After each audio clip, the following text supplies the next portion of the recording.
अब ऑस्मोसिस क्या होता है जी? The flow of solvent through a semi permeable membrane from pure solvent to solution or from the dilute solution to concentrated is called osmosis. के solvent का flow करना semi permeable membrane में से प्योर सॉल्वेंट किससे solution की तरफ या dilute solution से कंसनट्रेटेड की तरफ जाना, इस मूवमेंट ऑफ सॉल्वेंट के मॉलिक्यूल्स को हम ऑस्मोसिस कहते हैं। या tendency to equalize the concentration in all part of solution which is responsible for diffusion of solvent is called osmosis. कि वो ताकत सॉल्वेंट के मॉलिक्यूल्स की जो एक इक्विलिब्रियम कायम करते हैं लो और हाई कंसंट्रेशन दोनों के दरमियान, और इसको ऑस्मोसिस कहते हैं। अब ऑस्मोसिक प्रेशर जो है, ऑस्मोटिक प्रेशर जो है वो क्या होता है? Which permit the flow of solvent into solution called the hydrostatic pressure built up on the solution which just stop the osmosis of pure solvent into the solution through semi-permeable membrane is called osmotic pressure। कि वो pressure, वो external pressure जो हम apply करते हैं solution पे, कि वो ऑस्मोसिस के स्टेप को रोके और सॉल्वेंट जो सोल्यूशन के अंदर जा रहा है और सेमी-परमेबल मेम्ब्रेन से अलग किया हुआ है, कि वो सॉल्वेंट सोल्यूशन के अंदर ना जाए, उस जितना प्रेशर अप्लाई करना पड़ता है उसको क्या कहते हैं? ऑस्मोटिक।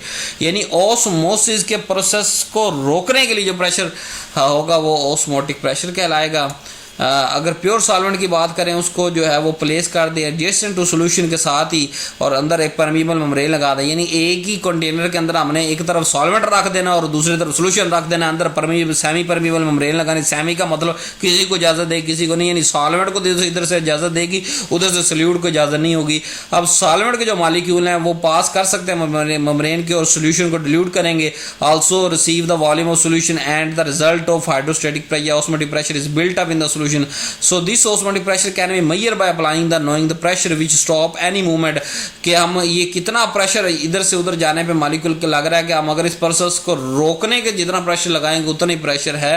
और proportion to reduction in vapour pressure brought about the concentration of solute present.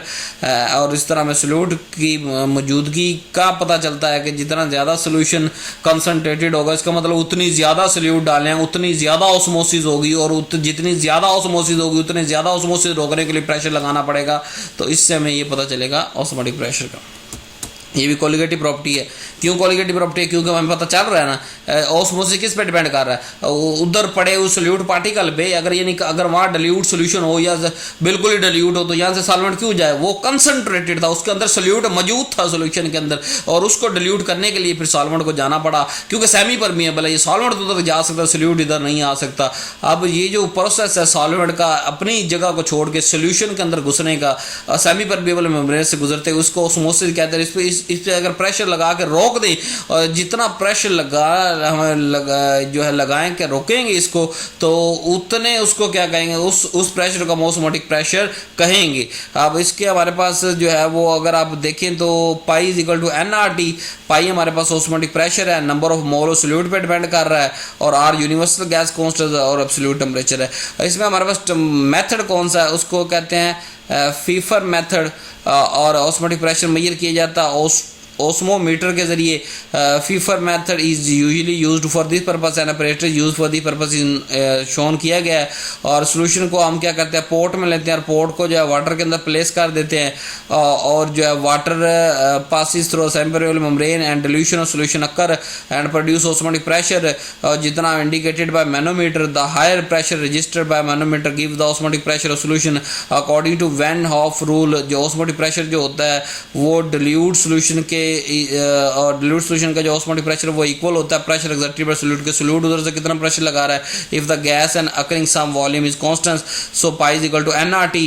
के जो पाई जो है ऑस्मोटिक प्रेशर, अब क्या सिंबल है पाई, वी किस पे डिपेंड कर रहा है? N पे डिपेंड कर रहा है, नंबर ऑफ मोल हो, जितने ज़्यादा कंसंट्रेटेड होगा उतने ज़्यादा सॉल्वेंट के मॉलिक्यूल मूव करके जाएंगे, उतना ज़्यादा ऑस्मोटिक प्रेशर होगा उस प्रोसेस को रोकने के लिए। तो उसको मेजर जब करते हैं तो उसको ऑस्मोटिक प्रेशर कहते हैं। तो ऑस्मोटिक प्रेशर भी अब क्या हो? Colligative property. अब इनके अंदर आपने देख लिया सारी चीज़ों के हम क्या चीज़ साबित करने की कोशिश कर रहे हैं इस हर प्रॉपर्टी के अंदर, कि जो ये सारी प्रॉपर्टीज़ हैं ये नंबर ऑफ सोल्यूट पे डिपेंड कर रही हैं, नेचर पे डिपेंड नहीं कर रही। So thank you very much. आज ये जो हमारा सोल्यूशन का टॉपिक बहुत लंबे अरसे तक बिगड़ा हुआ था वो आज अल्हम्दुलिल्लाह ख़त्म हो गया। ये बेसिक कंसंट्रेशन, पार्टीशन, आरडीएल, कॉलिगेटिव, आज आपका ये सोल्यूशन जो है वो चैप्टर वाइंड अप हो चुका है। इंशाल्लाह लेक्चर नंबर 11 के अंदर हम कोई नया टॉपिक छेड़ेंगे और उस पर बहस व मुबाहिसा करेंगे और आपको एक नई और इंटरेस्टिंग डिस्कशन के अंदर हम दाखिल कर देंगे। Do not forget to subscribe my channel, press bell icon to get more and latest video, share with our student family of pharmacy. Thanks for watching. Allah हाफिज़।